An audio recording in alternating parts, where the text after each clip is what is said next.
Pasukan Rusia menemukan mortir Ukraina dan segera dimusnahkan dengan drone. Rekamannya beredar di Telegram pada Sabtu 9 November 2024. Dalam keterangan unggahan disebutkan, di arah Kherson, posisi mortir Ukraina ditemukan dan dihancurkan oleh drone VT-40.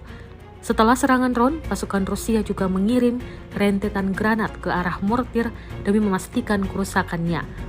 Ukraina diduga membangunnya tepat di sebelah bangunan tempat tinggal agar sulit dideteksi. Kendati demikian, Rusia dengan mudah menemukannya. Rekamannya pun kini telah menuai berbagai komentar dari warganet.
Download Tribun X sekarang, menghadirkan lokal menjadi Indonesia.